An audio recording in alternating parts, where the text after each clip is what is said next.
Hey all, welcome back to the frying pan of the Chrispy Fried Take Sports Podcast, where I give you some of the crispiest takes possible or some that are just incredibly burnt.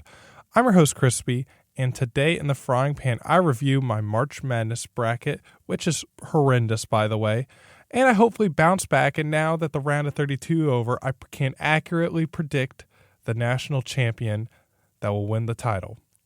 I also give you a way too early MLB season predictions in the spirit of opening day this Thursday. I also go over the new NFL rules. And from burnt to crispy, I rank the top Easter Candies. And always, to close out the show, what happened today in sports history. It's March 26, 2024, so let's get sizzling. Out of 22 million brackets submitted on ESPN, the Chrispy Fried Takes Podcast March Madness bracket ranks 6.9 million, which is okay. That's a 74%.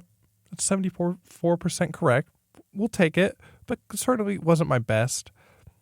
And so here, I'm going to go over my March Madness picks from last week, and I'm going to make a prediction on who I think will win it all based off this weekend, because no one really knows what's going to happen in the round of 64, the first round. But once you kind of get an indication of what's happening, I feel like I can more accurately predict the champion. And which basically by that means just I didn't make a good bracket earlier. So here, first off, I'd like to give you this fact, because I like to pick upsets. And this year, there were some upsets, but not to the extent that we usually get, because this is, where is it? I saw it earlier. Oh, this is the fifth time ever all 8 number 1 and number 2 seeds made the Sweet 16. Happened this year. 2018 to 2019 was the last time it happened. Then 2008 to 2009, and then 94 to 95, and 88 to 89.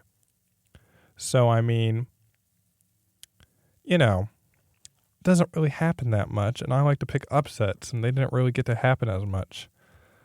But I'll take it. I'm going over my bracket right now. And so in the West, in the first, actually not the West, it's the East. Yes, the East. I predicted UConn. I think everyone predicted UConn. I have them as my champions. And so everyone predicted them. The only thing surprising about UConn was how bad they beat all the other teams. They beat Stetson by nearly 40. They beat Northwestern by nearly 20. So that's pretty impressive for the first and second round matchups. Let's see. I had FAU over Northwestern. That was a 50-50 game. That's fine. San Diego State I had correct. That was a surprise. The surprise of this region was 100% Auburn losing to Yale. And if you didn't know, Yale doesn't offer any athletic scholarships because they're an Ivy League school. So basically Auburn just got beat by a bunch of walk-ons. So yeah, they didn't do well then. So I didn't see that coming at all. So that was a surprise, and Bruce Pearl's really built that program up, and they really couldn't get it done now. So that's kind of disheartening. I did predict Duquesne over BYU. I don't even know why. I think I just like Duquesne's logo, honestly. And then let's see here. Oh no, don't do that on my screen. My screen just kind of went crazy. Oh, here we go. And then let's see. I had Illinois over Morehead State. I had that right. Illinois, the Iowa State region I had going. I just didn't have Washington State beating Drake. But again, that was a 50-50 game, so I'm not too upset about that. So for the Sweet 16, for my Sweet 16, I had 3 of the 4 right in the East region. So that's not bad.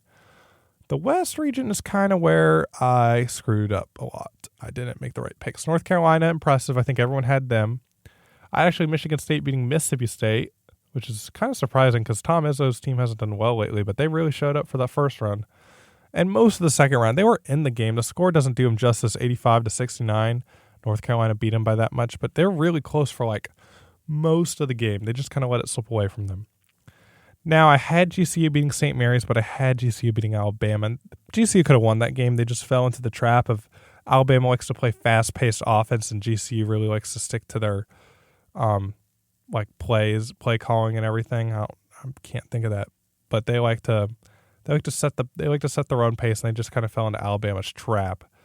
But I had New Mexico beating Clemson and Baylor beating Colgate. Clemson was right, or no, not Clemson. Clemson was wrong. I did not have Clemson making it to the Sweet 16. I had Baylor beating Colgate, but I had Baylor in my Sweet 16. I had Baylor in my Elite 8, actually.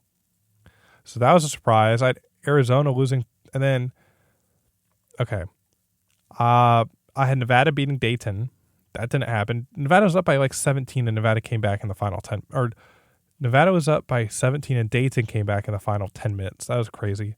I had Long Beach over Arizona. I thought Long Beach had a great story, and they would have made it with their head coach and everything. Like Long Beach before the tournament started, they and their coach mutually agreed to part ways, and he still coached them to this tournament, which is crazy. But Arizona looked really good this season. They usually don't.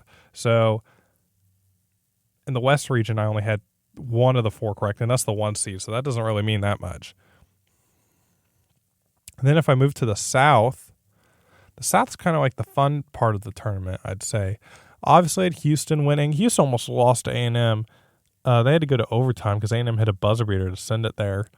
And if A&M would have made their free throws, Houston probably would have been out of the tournament. A&M went like 50%. And so I had A&M over Nebraska. That was right. So Houston's in the Sweet 16. I had Wisconsin over JMU. I don't know. That probably wasn't the right pick. It wasn't because JMU won. And then JMU got killed by Duke. I did have Duke going to my Sweet 16, so it's not that bad there. And then kind of we have upset city in the west part of the tournament because NC State beat Tech. And I had that pick actually because I saw them in the conference championship and they looked good. And Tech was kind of sliding a lot. But what I did not have in that part was Oakland beating Kentucky with Jack Golke. Wow, what a shooter. What a sharpshooter they have right there. I mean, that guy shot lights out for Oakland against Kentucky. I mean, you should go watch like the replay of all his threes made on YouTube, and you can proceed to see John Calipari's reaction to every single three made, and he just like gets like the first two he's like, okay, this guy's lucky, and then he's like, oh my gosh, we're getting killed by like a collegiate Steph Curry or something like that. So Oakland and NC State was a fun matchup. Jack Golke couldn't get it done, but DJ Burns on NC State, man, that boy's built like a lineman. Man, he kills everyone he can because he has unmatched strength. The basketball players here don't have as much strength that he is. He's just big, and he killed him. So that was pretty surprising. And then in my West, I guess. No, not the West. The South. Can we talk about Colorado and Florida? 102-100 in the first round. That's insane offense. For college basketball, the average score in college basketball is 136, like total. The score for this game, total score is 202. That's like that's higher than like some NBA scores. So that's a surprise. Colorado Florida was a 50-50 game. Colorado won. Colorado almost beat Marquette. Marquette won the last kind of the low end of the bracket on the South region. Yes. So Marquette beat Western Kentucky, and Colorado and Marquette played close. It wasn't super high scoring. It was relatively high scoring.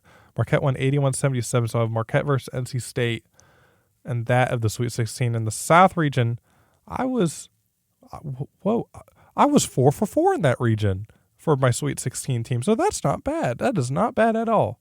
Good for me. Good for me. In the Midwest, I did not expect Purdue to do this well. I mean, I had them going to the Sweet 16. They beat both their teams pretty handily. I actually had Utah State beating TCU, And I had Gonzaga over McNeese.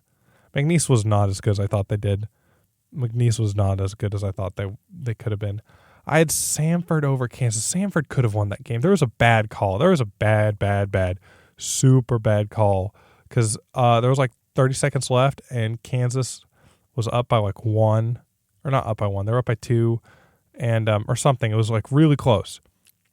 And then Kansas went to go in for a dunk. Samford was pressing him. Then Kansas found an open guy, and he had a wide open dunk. And the Samford dude comes out of nowhere and blocks him, but they call it a foul. And you look at the replay, and it's the cleanest block you'll ever see. So Kansas kind of won. They won that game, but they proceeded to get beat by Gonzaga badly. So it probably should have been Samford winning that. So, yeah, that was, I don't know. That was interesting. I had Gonzaga beating Kansas, so Gonzaga versus Purdue is going to be a great Sweet 16 matchup. I kind of did okay at the end. I had South Carolina beating Oregon. Oregon won. Oregon and Creighton went to double overtime. Creighton beat Akron handily, and when Oregon played Creighton in the round of 32, Creighton, like, that was a crazy game. Oregon really only had 2 players. They both, like, dropped, like, 30 points, and they just got gas at the end. Creighton more had a team basketball dynamic, and they just beat them. And then Texas beat Colorado State. Tennessee beat St. Peter's, and when Tennessee and Texas played, it was relatively close, but Tennessee pulled it out with Dalton Connect. And so the Sweet 16 looks good. And so basically that left me, so my prediction got 6.9 million, which is still good. I don't know. But in the ESPN ranking, like, the first 2 rounds don't mean as much, because if you can just keep your Final Four alive, it's worth way more points than the first 2 rounds combined. So my goal is, if UConn and North Carolina and Gonzaga and Houston can stay alive, I'm good. Gonzaga is kind of that sneaky pit. I really need them to beat Purdue, or else my bracket's more toast than it is right now. But so now that I have it, now here's like the second chance. Now I can predict who I think will be the national champion all the way now. Now I've seen it. These are going to be my predictions. And also before I make this, we could have a first-time champion, because only 6 teams out of the Sweet 16, so 6 out of 16 teams have won a championship, have won the national championship before. So the teams that have won a championship before: UConn, North Carolina, Arizona, Duke, NC State, and Marquette. But NC State, and some of these teams haven't won in a while, but they still won.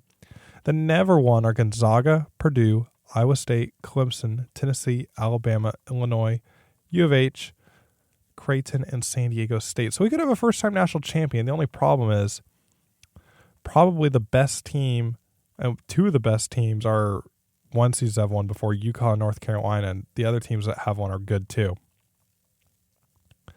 So with all of that, here's what I think. I think UConn beats San Diego State. Now, I think this game is a lot closer than what people may think, because UConn has beaten their teams badly, but this is a rematch of the national championship. You can't think San Diego State would try just a little harder more than what anyone usually does. So I think this San Diego State will be within 10. I think UConn will beat them horrendously. Then Illinois versus Iowa State's interesting. Iowa State kind of struggled a little bit against Washington State. If they can get the offense rolling, they beat Illinois, but I don't know. I think I could see Illinois. This is a Big 10 versus Big 12 conference champion matchup, and I think deep down, I'd go with Illinois actually over Iowa State.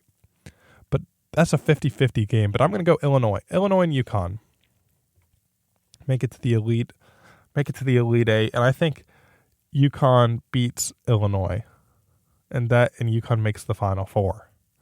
But now it's North Carolina, Alabama in the West for the Sweet 16. I could see North Carolina winning against Bama, but I could see Bama. It depends who controls the pace. They play such different paces of basketball. Alabama loves to be lights out, just fast, and a lot of teams fall into that trap. But I don't know, if North Carolina's a week to just prepare for Alabama, I think North Carolina would win. And they really want that national championship, because last season they didn't even make it. So 2 seasons ago they made the national championship, and then this last season they didn't. They didn't even make the tournament. So now they're really out for blood, and their star player Baycott was there during that time period, and so he wants to win. So I'm going to go North Carolina. And then Clemson and Arizona is the most interesting game. Actually, it's one of the more interesting games because I don't know anything about these teams. Clemson I didn't even look at because I thought they were going to lose early, because they've been struggling. They were like 10-10 their last 20 games entering the tournament. They just started really good at the season. And Arizona has been dominant. They've never been dominant before in the tournament. So I don't know. But I think, honestly, I've seen Arizona play more than Clemson, so I'm going to go with Arizona. So Arizona versus North Carolina, and that's a close game. That's another close game, but I think North Carolina really wants to win. I think they want to win more. So I'm going to go North Carolina over Arizona, and they make the Final Four. It's not much different than what my bracket was earlier, but I could see any of these teams making it to the Final Four in this region. North Carolina, Alabama, Clemson, Arizona. I could see any of them. I'm just going with the 1 seed. Now, the South's kind of like the fun region. You got Houston and Duke That's going to be a great game. Houston with lockdown defense. Duke with Kyle Filipowski, but Kyle Filipowski hasn't done that much. He's been kind of double teamed, but Houston's lockdown defense. They're motivated. They want to play. So I'm going to go with Houston. I don't like Duke, and I think Houston's going to make it. And NC State versus Marquette. I don't think anyone can stop DJ Burns unless he beats himself. So I'm going with NC State over Marquette. Now, I guess this isn't really much different than my other bracket, but I'm just saying what I think. And then I've got, I think I may have NC State going to the Final Four, actually, over Houston. DJ Burns, I didn't see anyone on Houston that could really stop him when I've seen them play, so I'm going them. I'm going NC State to the Final Four. In the Midwest, I've got Purdue versus Gonzaga. They've got Purdue versus Gonzaga and Creighton versus Tennessee. And I know I picked Gonzaga to make it to the championship in my first bracket, but I think Purdue's going to make it. Purdue just looks good. Zach Edey looks way better than he's ever been, and they're playing team basketball. And I just think they're just better than Gonzaga. If both teams are on, Purdue wins. Now, if Purdue's off a little bit and Gonzaga's on, I don't know. That'll be interesting. And then Creighton versus Tennessee is a toss-up. I don't know. They play two different styles of play, it seems like. And but I'm just going to go with the SEC champs. I'm going to go with Tennessee. You got Tennessee versus Purdue, and I'm going to go Purdue. I think Purdue, NC State, UConn, and North Carolina are the Final Four. And honestly, I'm going to go UConn. UConn just looks crazy good. And I think DJ Burns may end here with going against Zach Edey, but that could be another game. That could be an interesting game if that ever happens. So I'm going to have Purdue and UConn in the final and the championship game. I've got UConn going back to back. UConn just looks wicked good. I've been seeing them play. They may fall into a trap one game, but they are just seem to be well coached and to play really, really good basketball. And that's just crazy to me how good they've been playing. And also, I'd like to bring up one other thing before I end the college basketball segment. Here's some Sweet 16 facts before we go. The Big East is undefeated in the NCAA tournament. They had 3 teams make it, and they're 6-0. The ACC is 8-1. 8-1. The only one loss was Virginia, who got in the plan, and they shouldn't even made it. That was dumb. So really, the ACC should be undefeated. The Pac-12 has done good. The WCC has been good. The Big Ten's done pretty good. The Big 12, and guess what? The big shocker for the team, the SEC lost so many teams at the beginning. They're 5-6 in the tournament, and so I don't know. I think SEC basketball is still on the rise, but I think the Big East and ACC should get the most basketball teams in the tournament, no matter what. Because even it looked like a down year for the ACC, and they're still doing better than everyone else nearly. And so those are just my predictions on March Madness. That's how I see it. It'll be interesting. 100%. But I'm excited to see how this plays out. The games are Thursday and Friday again, and Saturday, Sunday. So very excited. Can't wait to see it. Those are my March Madness predictions. MLB opening day is upon us this Thursday. Your favorite baseball team is back. Well, unless you're the Dodgers and the Padres. They played in Korea, and we'll get into that later because some things happen over there, and it was quite interesting. But I'm going to give you a way too early MLB opening day, or not opening day, I guess, but playoff predictions. And before I get to that, let's talk about the Houston Astros and the Texas Rangers. The Astros are going to beat them. I think the Astros are going to beat the Texas Rangers. And now that this may be because I'm an Astros fan, but the Rangers, nope, they're losing. I think the Astros get better because we lose one player. We lost Martin Maldonado. And he was a good catcher, but he was one of the worst hitters on the team. He was the worst hitter on the team, actually. He's one of the worst hitters I've seen. We get Yainer Diaz, and he's catcher, and he has a really good batting average. And so the offense should be on this year, barring injuries. Knock on wood. But that should be good. And now I'm not dissing the Texas Rangers at all, because they get Wyatt Langford from Florida, who's a Rookie of the Year candidate already. He's a stud. he's in crazy. And they've got Evan Carter, who only played for the Rangers for like 3 months when they won the World Series. He was a rookie then. I guess he's still a rookie now. So that is going to be an epic series. But the Astros, far and away, I think are going to win the World. I think they're going to go all the way. I think they're going to win the World Series this year. I'll tell you that right now. But the teams that I do have making the playoffs, I guess we'll keep it in the American League because we're talking about the Astros and the Rangers. But goodness gracious, my voice is dry. But anyway, the American League, I'll start with the AL East. I think the Yankees, if they stay healthy, they're going to the playoffs. They had Aaron Judge to hurt a lot. And Giancarlo Stanton lost a substantial amount of weight. If their pitcher is back on with Garrett Cole, if he's back on, I see no reason why the Yankees can't make the playoffs. And the other team from the AL East that I have making the playoffs, the Baltimore Orioles. Man, I said that fast. But I have the Baltimore Orioles making it. They're a very young team, and they were really good last year. So I see no reason why they can't improve. That's going to be tough for the rest of the American League, those two teams, because there's a lot of other good teams, but those two teams from the AL East I think are just better. Now the AL Central, I only have one team getting out, and that's the Minnesota Twins going back-to-back. I think Carlos Correa will just will the team to go back, a former Astro. By the way, former Astros do really good on all the other teams. Just point that out. And former Rangers don't do as good, I think. Just going to point that out. But I do think out of everyone in that team, the White Sox are still rebuilding, the Royals still rebuilding, the Tigers still rebuilding. So it's really between the Guardians and the Twins. The Guardians lost their incredible manager last season. He retired. So it's really the Twins conference to lose. And then you go to the AL West. And I've got the Rangers and Astros obviously making the playoffs. They're obviously, I think, if there's three really good teams in the American League, Astros and Rangers are two of them. They're playing great baseball. It'll be great to see them play each other, but all these other teams, it'll be great to see them play. And that leaves 2 spots. So there's 6 teams that make the playoffs in each league, I guess. And I guess that narrows down to the Rays, but they lost Glass now. But the Rays, the Blue Jays, the Guardians, and the Mariners. So what 2 of the 4 do I think will make the playoffs? Well, one of them will be the Blue Jays. They barely missed the playoffs last season, and they're going to be hurt. George Springer, former Astro, I think he'll do really good this year. I think the rest of the team, Bo Bichette, I think he'll do amazing. I think the Blue Jays are going to get it this year. I think they're going to get it down. Now, who's the last team? I think the Mariners. I think the Mariners will make it out to the playoffs.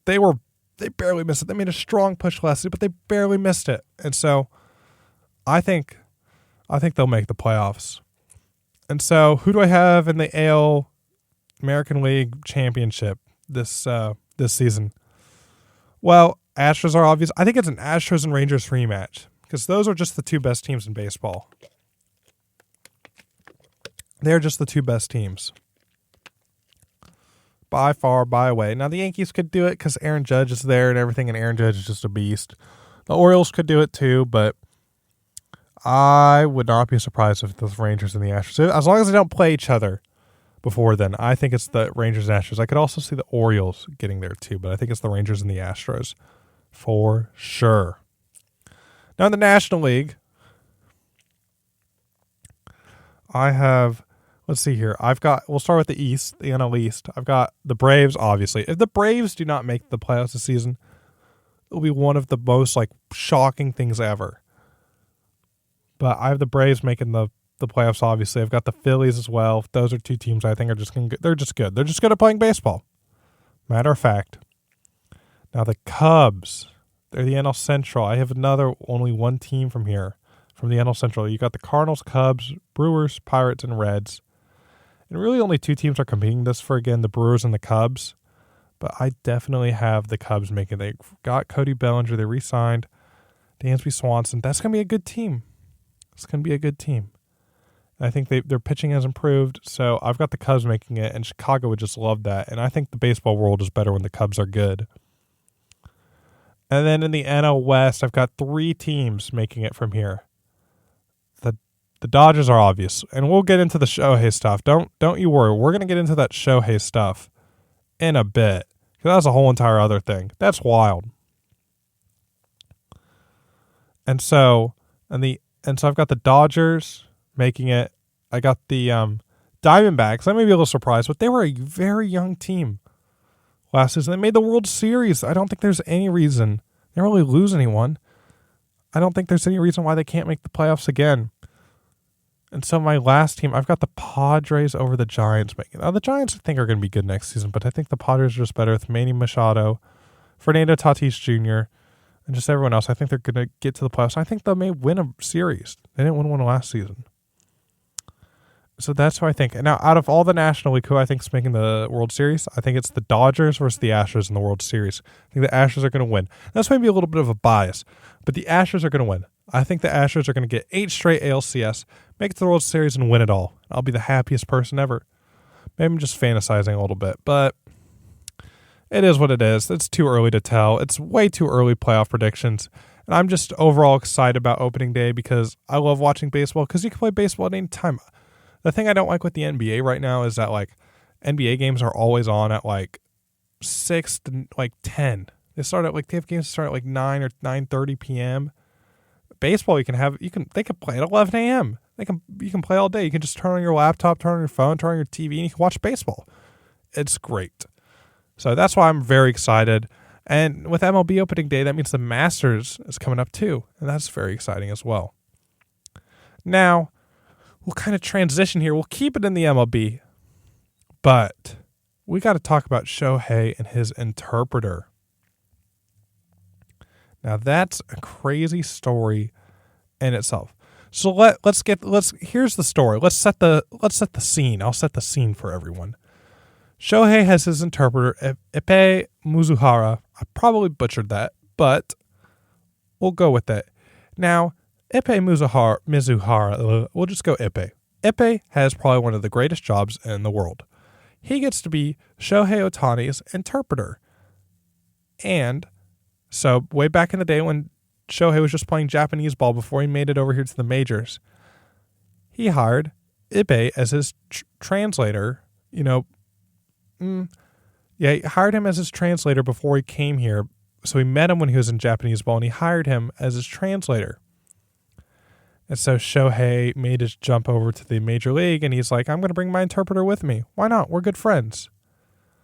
And so Ippei gets to hang out with Shohei all the time. And Shohei is probably the best baseball player we have in the league. He is the best baseball player in the league right now. He can pitch, he can hit. He's a top 5 in both category. And Ippei is just a translator. And guess what? He gets to hang out with him all the time. He gets to hang out Shohei used to play for the Angels and the Dodgers. He gets to hang out in all the clubhouse. He gets to hang out with the players for just being a translator. And Shohei is starting to learn English now. He may not be confident, but he definitely doesn't need Ippei as much as he used to. But he just keeps Ippei around because he's good friends. It's nice to have another Japanese friend that you can speak your home language to. And then, so he's living the life. He has probably the best job, one of the best jobs in the world. And then we get to the Seoul series in South Korea. Now, opening day is Thursday, but the MLB did a special where the Dodgers and Padres will play 2 games in South Korea to kind of start the season. They played it last week. And in the clubhouse in South Korea, Ippei announced to the team that he stole $4.5 million from Shohei Ohtani. Well, we'll put quotations around that because we don't know for sure yet. To place bets. Oh my goodness. To place bets illegally. And he lied and stole them. And the thing is, though, and there's so many different articles that you don't even know which one's true, but like the first article that came out was Ippei stole $4.5 million to place bets, and Shohei Ohtani paid the bookie off, and they just tried to keep quiet because Shohei learned that you can't do that. So they just try to keep quiet. And then the story just keeps on changing because How, like, if Epé stole the money from Shohei's bank account, how do you not notice $4.5 million leaving your bank account? They say roughly, another news article said that $500,000 left. There were 7 different payments of $500,000 that left Shohei's bank account. How do you not notice that? I mean, I notice when $2 leaves my bank account. I don't know how you notice that. And granted, well, I don't know. It's just crazy. Because Shohei has $700 million now with his new contract with the Dodgers. I don't know what happened. I don't know what Epé was thinking. And then it gets crazier because people are now uncovering he has a resume, apparently, that says he went to school at California Riverside growing up before he met Shohei. And they said that he never went there.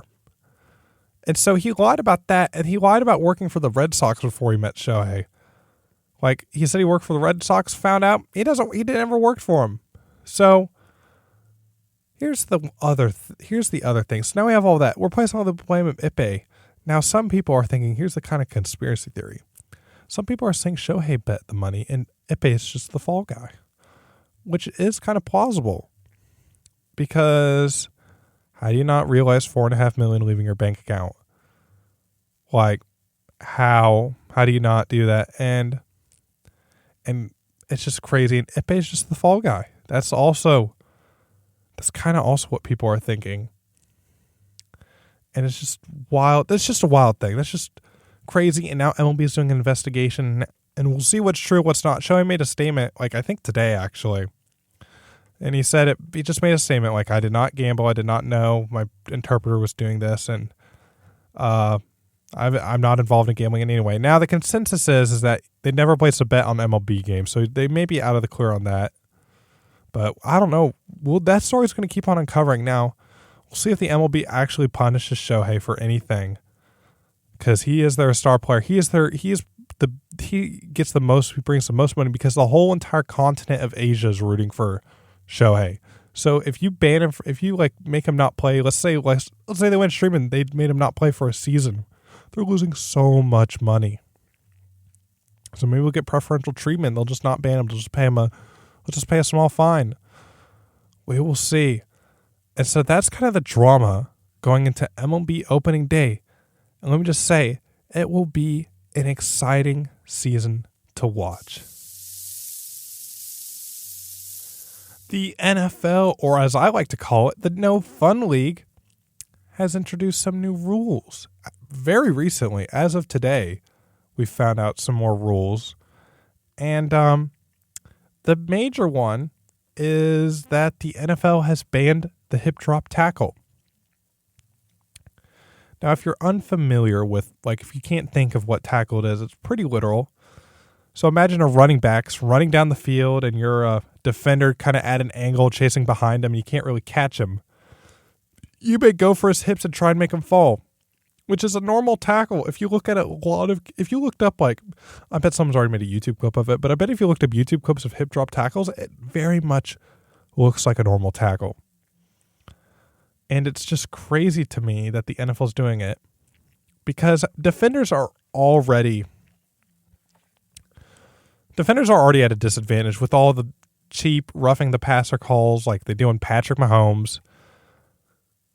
And I mean, they just don't get anything. Cornerbacks and safeties already have it hard enough with the holding calls and everything. I mean, you're just making it harder to play defense. Like, it's going to be flag football in a few years, honestly, if they keep this up, because it's just ridiculous for defenders. You can't teach them to tackle. I get the rules on, like, targeting for safety or whatever, because that's clear. You don't want to have someone just 250-pound dude just, like, run to someone in their head. That makes sense. But all these other rules, like this hip drop tackle, it's ridiculous that the defense can't play defense. And if I was an NFL team, I'd be like, we're not going to pay that many defenders because we just need a whole lot of offense and we win games because the defense can't stop anything. It's going to be like 70-63 in these football games. And guess what? The hip drop tackle is not even like a 5-yard penalty or something small. It's a 15-yard penalty. So the refs have so much control of the game now because they could be like, it's very hard to judge a hip drop tackle because it's very quick. You can't really tell sometimes. The refs have so much control. They could be like, I don't know. That's a hip drop tackle. They could call flag and literally change the game. They get 15 yards down the field. The only thing the NFL has to cite is that they say it's 25 times more likely to be injured on that play. And I guess that's true, but I think you're more likely to you're going to get injured on any play on the field. And guess what? If they really cared about their players, they would have put grass field into all of the NFL stands because artificial turf injures way more players. It's just absolutely ridiculous. You know, the 2010s were like the golden age where like it's like Tom Brady was still pretty young. You know, everyone was still young, and you just get to hit people like Ray Lewis. Like Ray Lewis would not be Ray Lewis in the NFL with these rules because he can't do anything. All his big highlights are now flags, penalties. It's just dumb. It's just dumb. Now, the only benefit is that running backs have a huge advantage because Derrick Henry is going to destroy people this season. I mean, even though he was injured last season, he's going to destroy people because guess what? He's so big. It's hard to tackle him. Literally, some of the only ways you can tackle him is hip drop tackle. If you're from behind, oh my goodness. These safeties and corners, the only way they can tackle him is by hip drop. So he's just going to get so many yards because it's going to be a flag every time someone tries to tackle him, honestly. And so that's just crazy to me. Now, the other big rule in the NFL, I'm not a big fan of the hip drop. That's just, if you can't tell, not a fan. Now, the other big rule, let's see here. There's a lot of things that just happened. The NFL is introducing new kickoff rules. The kickoffs are going to change significantly. Now, we'll go over. Now, if you've watched the XFL, it's going to look like that. They're going with the XFL rules because they want like more action on kickoffs and everything. And it'll be kind of crazy to me because I don't even know how to explain this. So basically, I actually found this post. Okay. So the teams can have a maximum, so they're going to line up. So it's going to be a hybrid kickoff. So you're going to have the kicking team and the return team. The kicking team will all be lined up in a line, they'll all be lined up in a line, and the return team will all be lined up in a line. Besides for two players on the return team, they'll be on the field one will be on the right side of the field, one will be on the left side of the field to return. And the kicking team can't move until the ball hits in the landing zone or is fielded there, which means there's no more fair catches in the NFL. So basically, the NFL wants more action on kickoffs without injuries. And so if the kick doesn't reach the landing zone, the ball is placed at the 40, and if it goes out of the end zone or flies into the end zone and is down, the ball is at the 35. If it hits in the landing zone and rolls into what's the EZ? I don't even know what that is. It is down, ball is at the 20. Oh, end zone. What am I thinking? And rolls into the end zone and is down, the ball is at the 20. If it's caught in the landing zone, it must be returned. And there could be a potential of no more kickoff holders because they say if conditions cause ball to fall off the tee twice, the kicker will be allowed to use a kicking stick. Wow. A kicking stick. To use the kicking stick to keep the ball in the play, and the closest covering official will pick up the stick immediately after the kick. Wow. There's a lot. This is a big rule. And one last thing, if the ball lands in the lanes, it goes out of bounds, the current rules apply, the ball will be placed at the 40. I mean, that's crazy. And the vote for this rule was 29-3. Green Bay, Las Vegas, and San Francisco voted against it. But here's the other thing. That means it basically eliminates onside kicks. Because onside kicks are already hard enough. And this is what they want on onside kicks. If a team is trailing in the fourth quarter, they may declare an onside kick by notifying the referee. The referee will then notify the receiving team. So no more surprise, the onside kicks. So basically, you have to let the team know, hey, we're going to try and trick you. We're going to try to do something fancy so we can get the ball back. You have to notify teams. That's ridiculous. I like the old NFL kickoff rules. It's fun. I don't even mind that teams returning. You just get more offense. That teams don't return. You just get more QB play. So that's pretty crazy to me that they're doing that. NFL's going to look really different. And here's some other minor rules. Let me pull it up, honestly. Oh my goodness. If my thing will load, I could tell you the rules. All right, here we go. In more NFL news, The NFL plans to play on Christmas Day again. Now you may be like, we played on Christmas Day last year, but that was because it was on a Monday. They'll play on Christmas Day in 2024, even though it falls on a Wednesday, because Christmas Day draws massive TV ratings. And you know what? I don't think this is right. The Christmas Day goes to the Lord, and the only sporting association that should play on that is the NBA. They've marketed Christmas as long as I can remember. And NFL just is trying to trump on everyone and just, like, I think it's crazy. On a Wednesday, that's such a disservice to the players. A Wednesday, no one wants to play on a Wednesday because it just ruins the whole week. I mean, there's already so much injuries. If they're really about preventing injuries,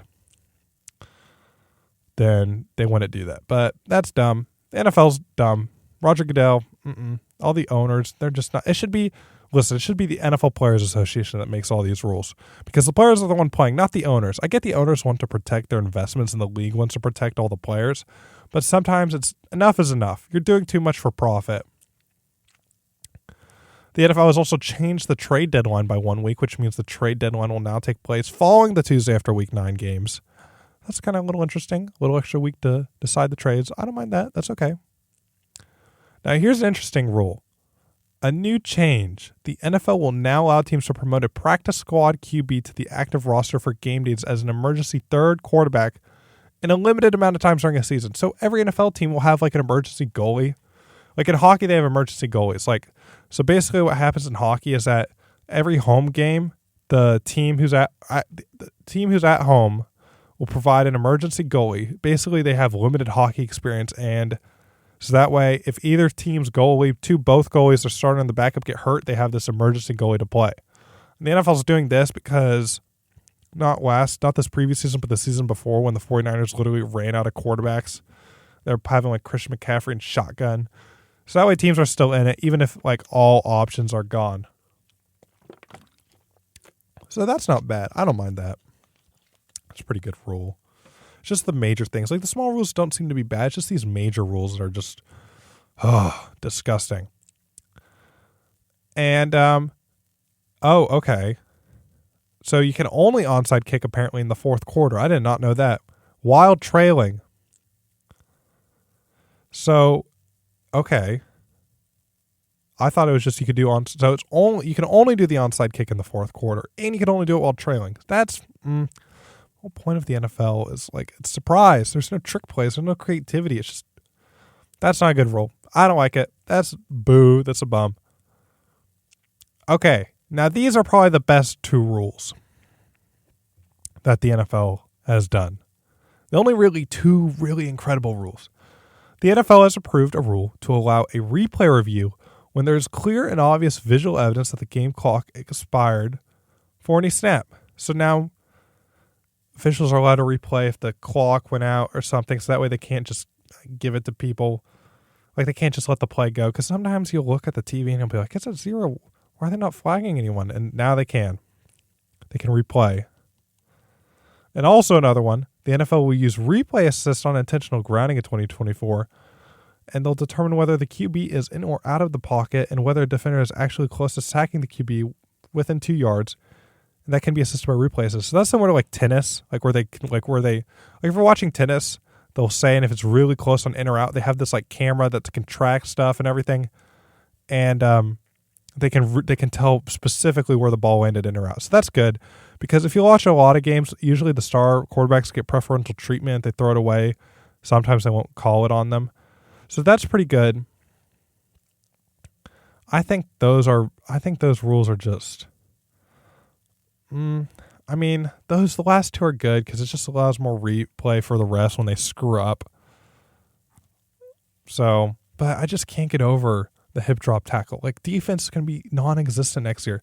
Here's what I would do. If I was an NFL team, I would just load up on offense. Get the best offense possible. Get a really good kicker. Get a really good returner. And just don't focus on defense. You'll have defensive players, but guess what? With all these rules against them, might as well just load up and just try and score as many points as possible and lack no defense. So basically, I don't know. Basically, it's just so that way, the defense can't even do anything. So that's what I do. Get the best line. Just focus. Spend all your money on offense. Defense doesn't even have to be there. It can just be like rookies and backups the whole time that play for league minimum. And you'll probably still win a lot of games because the defense, like I'm reiterating here, can't do anything. So I guess that's my take. It may be fried. I think it's very crispy. I think this take is perfect because the NFL is ruining football, and it should be the NFL Players Association that decides the new rules. So that is what I think of the NFL rule changes for this upcoming season. And now my favorite part of the podcast, from burnt to crispy, we have Easter edition. So I'll be raking some Easter candies that you kind of get in your Easter basket. So our contestants today, we've got Reese's Eggs, Peeps, Jelly Beans, the cream eggs, and the chocolate eggs. So we got a lot of eggs, Easter theme, you know. So at burnt. Now I've thought about this actually a lot. And I think I'm going to have to go with jelly beans. I know it's an Easter staple, but I think there's much more bad jelly beans out there than good. Now, Starburst jelly beans are so good. They are incredible, but all the other ones, they're not good. You have to get the right jelly bean. You're always picking through your jelly beans to find the right one. You won't eat any of the others. You're always trying to find the red or the blue ones. So those are burnt. And I'm going to have to go with, oh my goodness. I think I'm going to go with cream eggs as next to last because I don't know, they got caramel. I don't really care for all the things they have inside of all the eggs, and it's just those type of eggs, the cream eggs. I don't know. Those just don't taste as, I feel like there's better. They're good. Don't get me wrong, they're good, but I think there's better. And so, that's tough. Now we got the last three are chocolate eggs, Peeps, and Reese's Eggs. And I think I'm going to go with Peeps and the 3 slot. I think Peeps are good, but I feel like I feel like a lot of these candies, you have a few and then you're done. You won't touch it again. You won't eat it for a while. And I think you're done. I think you're kind of done with a lot of the eggs. You're done. What am I trying to say? You're done with the Peeps after half the pack. You're not going to eat the full packet. These are half packet items. Jelly beans, Peeps, the cream eggs. Cream eggs, if you got a whole pack, you're not going to eat the whole thing. And you don't want to eat the whole thing in one sitting. You're probably not even going to eat the full thing. You're probably going to toss 1 or 2 out because you're done. So those are half packet. I think those are half packet food items. Now it comes down to Reese's Egg and chocolate eggs, and I think you can already go where this is heading. Chocolate eggs are number 2. Chocolate eggs are solid. They're like a role player. They do their work. They have their moments. They're good. I could eat a whole packet of chocolate eggs because they're just good. They got that little crunch in them. They're good. They're good. And number 1 has to go to Reese's Eggs. I'm a Reese's fanatic, but Reese's Eggs are on a whole other level. They are probably one of the best products they produce. I mean, any of the Reese's holiday are good. The Reese's Christmas trees, the Reese's Eggs, or just normal Reese's, they're all good. I think those are best. You could eat a ton of Reese's. I could eat a million of Reese's. And I just think those are the best. I think those are honestly the best candy item out of anything. I think Reese's just beat everyone. They beat everyone in this scenario. I think Reese's are the best candy overall. They'll be Kit Kats on any other day, Hershey's any other day. They'll beat anyone, and they're not that expensive either. They'll beat anybody because they are the best candy. And if you're allergic to peanut butter, well, that's too bad. You're missing out on a lot. You should eat it still, even if you're allergic.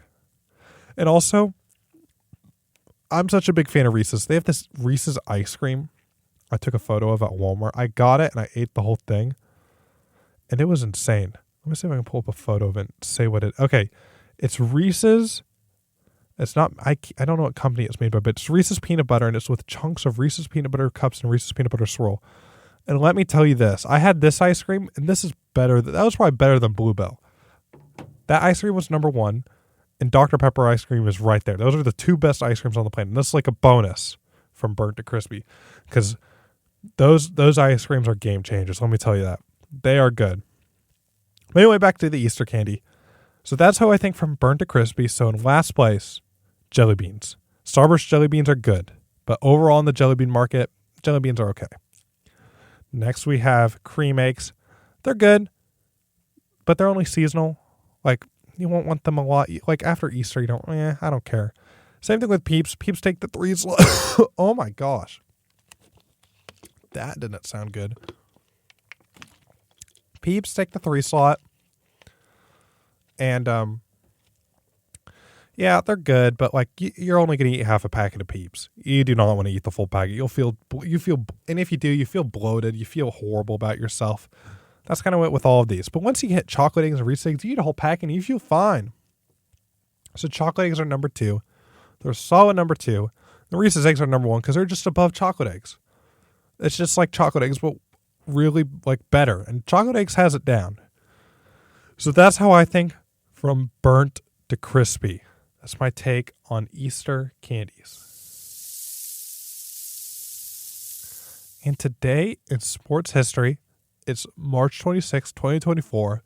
So I'll take you back to 1979 on this day. It was the 41st NCAA men's basketball championship. And 2 teams, Michigan State and Indiana State, played each other, with Michigan State winning 75-64. And this lineup, little did people think at this time that it would be the rivalry between Hall of Famer Magic Johnson, who played for Michigan State, and Larry Bird, who played for Indiana State. And Michigan State beating Larry Bird 75-64 just marked that rivalry of the Hall of Famers. And it was the highest rated game in the history of televised college basketball. That's just wild. Crazy, because in college, you won't see a lot of players nowadays who've played throughout their college. Like, they've been rivals since college all the way to the pros, like in deep into their pro career. Usually one does good and one kind of falls off, or they just both fall off, because college ball is different than pro ball. But these guys stuck with it. These guys were the best. And so that's just crazy. And that was on this day when that championship, today was the day that changed basketball forever in 1979. Because without Magic Johnson and Larry Bird, you don't have any of these, you don't have some stars that there are today. Like, honestly, they influenced the game all the way to now. And so that's just what I think. This game probably changed the course of history and just basketball as a whole. And so anyway, thank you for listening to this episode of the Crispy Fried Takes Sports Podcast, hosted by me. And hopefully you'll give us a follow on whatever media platform you're listening to, and keep on listening. This podcast has been amazing to grow my ability as a speaker, and hopefully I can pursue a career in this with this practice that keeps on happening every day. And you keep on listening, and guess what? The next episode is going to get better. Like I've always been saying, we're just going to keep getting better and better. So let this episode sizzle in a bit, and I'll catch you here next week with me.